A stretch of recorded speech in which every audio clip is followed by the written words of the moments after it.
psychology of a ghost. What is actually in their mind that's causing them not to return your calls? And I'm going to show you 3 consulting ways to get out of the ghost trap and actually close more consulting clients. So the first of the 3 deadly mistakes is actually explaining your expertise. So let's talk about the ghost-proof framework. If you want to avoid your prospects turning into ghosts or disappearing from sight, then we really want to just avoid those 3 mistakes and implement those success strategies. Now, the third step of the framework is going to be the one that is going to give you the most bang for buck. So recent data out of Bloomberg talks to this 31% of all external consulting jobs being ghost jobs. So if you don't know what a ghost job is, it's a job that is actually fake. In other words, they've put it out there for whatever reason they've got internally, but they're never going to hire a consultant for the role. A lot of the time is they've been given the task by one of their managers that they need to actually go and hire a consultant, or at least appear to be hiring a consultant. So you've got all these ghost jobs out there, and 31% is the number. But funnily enough, when I'm speaking to consultants who are not doing as well as they could, what I'm finding is that they're being ghosted, which is very, very different than ghost jobs, by over 66% of the people that they're sending proposals to. So ghosting, if you don't already know what it is when a organization stops speaking to you after you've sent them a proposal. Now, today on the episode, I want to talk about the 3 mistakes that are getting in the way of you closing more proposals, and they are actually the thing that's causing most of the ghosting to happen. And I'm going to show you 3 consulting ways to get out of the ghost trap and actually close more consulting clients. So imagine this. You've just spent probably 18 hours putting a proposal together. You've actually sent it off to the organization. Everything seems to be going right. All signs are positive. But then you go to follow up on that proposal a week later, only to have silence. No one takes your call and they don't get back to you. Suddenly it's 2 and 3 weeks later and you're wondering what's going on with the proposal that they were sure was going to be moving ahead within the next month. Unfortunately, you find yourself chasing that organization for 6 to even 18 months, and most of the time those proposals actually never go ahead. Now, this is happening to hundreds of thousands of consultants around the world, so don't feel like you are alone. And a lot of it is caused by these 3 critical mistakes. So I'm going to talk about the mistakes that people make that are actually causing them to lose sales or get ghosted. And on the flip side, I'm going to also give you the success frameworks that are going to help you close more clients. But quickly, I want to talk about the psychology of a ghost. What is actually in their mind that's causing them not to return your calls? Well, the big one is paralysis about making a decision. Now, part of that comes from the mistakes that you're making that are causing them to have that paralysis, but also the thing is that they feel that they can push the decision further down the path by not talking to you.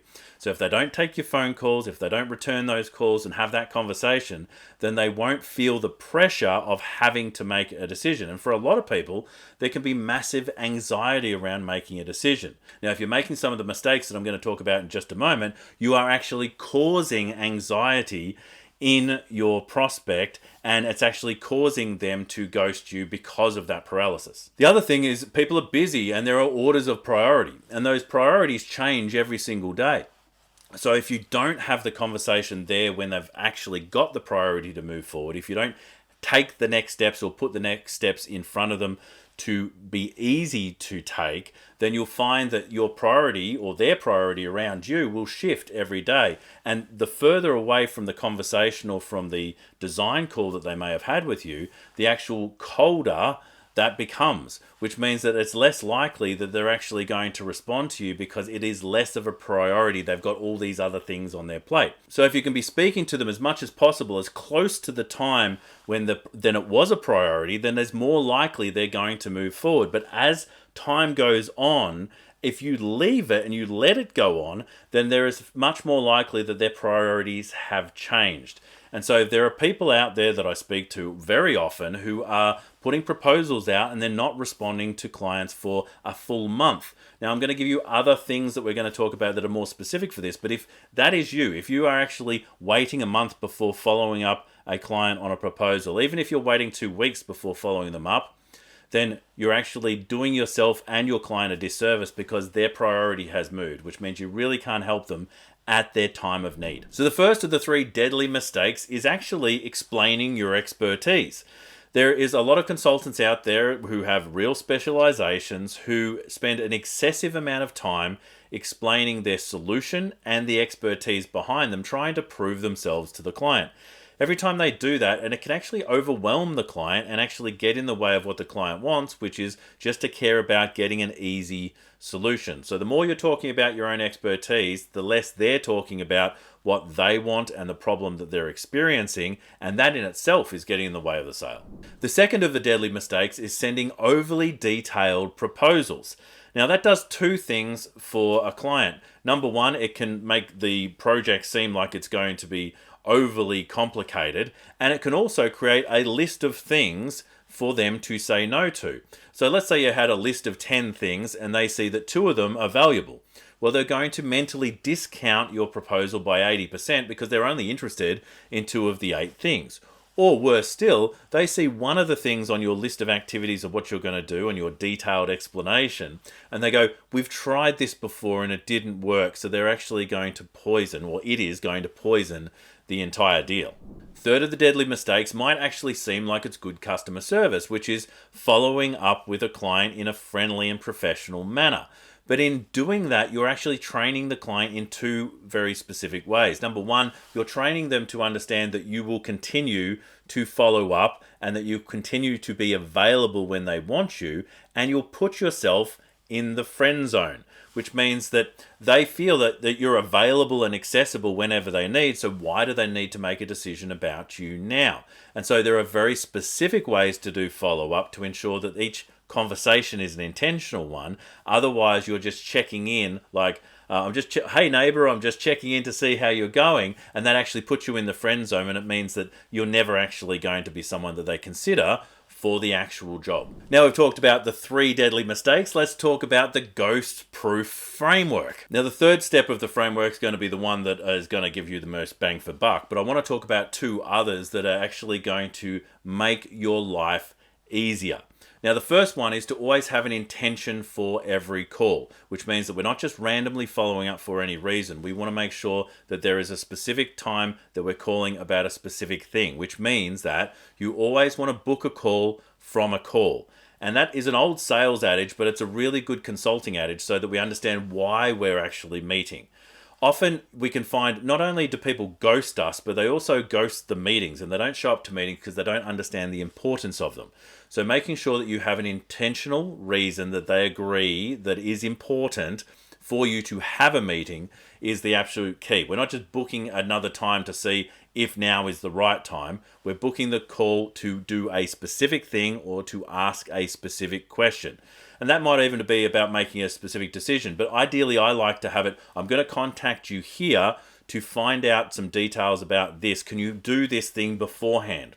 Can you have this thing ready before that call? Which means that they're actually going to come prepared. So intentional conversations are an absolute key so you don't get ghosted. The second one is the thing that I call priority calls.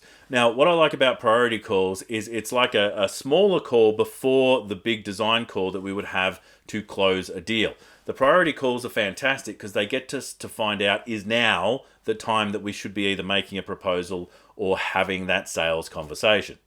Now, a proposal should never be sent before a priority call is made. In fact, I recommend that we don't actually need to send proposals the majority of the time. The best way to actually engage a client is to get them to say yes, which I'll talk about in just a moment, and ask them how we can actually get started. In other words, what does the business need to sign off on our next step? But let's talk about the priority call. The priority call is a 7 to 10 minute conversation that we would have when someone says that they would like to talk about a specific thing. So they want to talk about a specific thing, which turns them into a prospect from a lead. So prospects have something specific to talk about. And we have this 7 to 10 minute conversation to find out the answer to 3 questions. Number one is there a gap that is the gap that we can help them with? So they're here and they want to get there. That's called the gap. Is that our gap? Or is it somebody else's? Is there someone we should be referring them to instead of us? All right, but let's give them a tick if that is the gap that we can help them with. Number 2 is, do they identify that there's a specific problem that they want solved? Prospects who don't identify that there's a problem they want solved will never make a decision about whether to go ahead. Now, there is a lot of sales conversations and strategies that actually teach pushing the point and challenging the client's assumption that there is no problem. But I've found in my experience it's just so much easier to help people who are ready to be helped. So if they don't believe that there's a problem to solve, then don't bother trying to solve that problem, because it's going to be a lot of heartache, a lot of follow-up, and a lot of chasing of that client, and they're likely to ghost you. So my recommendation is, if they don't identify a problem, and if you ask them questions along the lines of, what have you tried to solve the issue, and they can't give you specific things that are challenges for them, if they're not willing to admit that there is a problem, and this is, I'll give you an example actually on this one. Let's say that you're talking to a middle management person, and they say, yes, the business has a problem, but it's not my problem. It's the leadership's problem. And if they would just take care of that, we could actually, we could all work much better, and we could be much more productive and get much better revenue. That might be the position. Now, the middle manager believes that it's not their issue to solve. It's not a problem that they want to fix. They want someone else to fix it. And they're probably not going to introduce you to their manager to help them solve their problem. That's a really good example of when someone says that there's a problem in the business, but they don't have the authority to say it's a problem that they are ready to fix. Now, that's the second. So the first one's the gap. Second one's the problem. The third one is the priority. Do they have a priority to do something about it now? In other words, is there an intention that now is when they want to fix it? And is it now that they can fix it? So there are a lot of people who want to fix a problem now, but in actual fact, they can't do it before the next financial year. And so that means that now is not the right time, because we didn't get 3 ticks. And so we move the conversation to an intentional point in the future where we can have a conversation about, is now the right time? The point of actually making a priority call short is that it stops you as the expert from trying to solve their problem on that call. That's not the process. You don't want to solve their problem on their call. You just want to understand if they're ready to solve that problem. If that's the case, say we don't have a lot of time on this call now, but we could book 45 minutes to an hour to actually have a conversation about how we could solve that. Would you like to take that next step? And usually that if they have got the 3 ticks, if they've actually said yes, yes, and yes to the gap, to the problem, and to the priority, then they are ready to take the step to design. Now, the big one on the third one is that we never send proposals as part of closing the sale. It should just be a confirmation of the thing that has already been closed. So at the very least, at the end of a design call, we want to have, yes, we want to do this. Yes, we're ready to do this. And yes, that price point is within budget. Now, we want to have all 3 of those yeses, indicative yeses. And my suggestion is, even at that point, don't send them a proposal. Definitely don't volunteer a proposal. What you would say is, okay, fantastic. Well, what do we need to get started? In other words, within a large organization, there are some checks and balances that need to be done. There are probably a procurement department that needs to be worked through.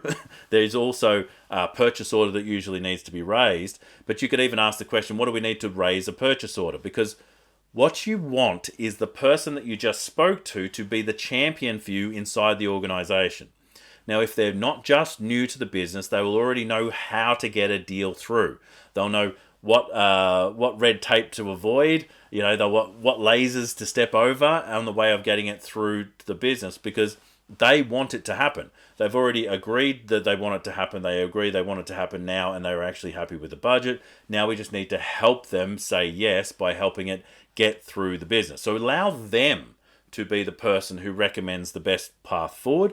And the majority of cases with big enterprise clients, I've had a person said, we just need a very simple 2-sentence invoice that we can receive so I can raise a purchase order. The majority of times they don't need a big proposal if they are the decision maker. If they're not the decision maker, well, you've got another problem. We want to make sure we get decision makers in design calls, but let's assume that they are the decision maker. If they are ready to go, then let them help you get it in to the organization. Don't volunteer some big proposal that might actually poison the deal. A lot of the time they just can't say yes to big proposals because there's things in there that they're not 100% sure of. They've got questions to ask and they're busy people, and sometimes they don't ask the questions, which delays things. So all sorts of reasons. Now, if you're a consultant who doesn't work with enterprise people, then you're probably working with someone who can say yes to your proposal, but they don't have to make it go through legal or procurement. If that's the case, then you lead the sale. So, all right, fantastic. Is this something you want? Yes, you want to go ahead. Yes, the price point's good. Excellent. Well, to get started, these are the steps. And my best advice to you is that the first of those steps would be to book the onboarding call, or book the strategy call, or book whatever the next step call is, so you can lock that in. Then normally what I would do is I want to lock in the specific call. I want to say then there's a price or a deposit to pay. All right, so we're going to pay a deposit, and then finally there's this one-page agreement that you can sign, so we both understand what our role is in this engagement. Now, that's usually a memorandum of understanding or an MOU, but you can go full legal and contracty. But if you want to do that, it's going to make it much difficult for the sale to close, because every big contract just slows the sale down. So I found in my experience, and I'm not a lawyer, so go and get legal advice if you want this, but MOUs tend to be good for individual consulting engagements. So ghosting. If you want to avoid your prospects turning into ghosts or disappearing from sight, then we really want to just avoid those 3 mistakes and implement those success strategies to ensure that we actually make things easier for ourselves, but also for the clients to say yes. If you're looking for more stuff like this, then you check out other episodes that we've got around the channel, but also go and download our new advisor guide that actually helps you with 10 principles that we recommend for anyone who wants to build a select consultancy, which is a consultancy making good income, great revenue and profits, but also gives you enough time back to have a professional lifestyle that you love. If you're interested in looking at those things, you can download it from the link below, or you can go to Russell Pearson Programs/advisor. Also, if you like this episode, don't just check out more episodes. Also, like, share, and subscribe. That means hitting that YouTube bell the way YouTube wants you to, so you get notified when new episodes become available. Until next time, my name's Russell Pearson. This has been episode 108 of the Your Consulting Business Podcast. Stay passionate, and I'll catch you on the next one. Bye for now.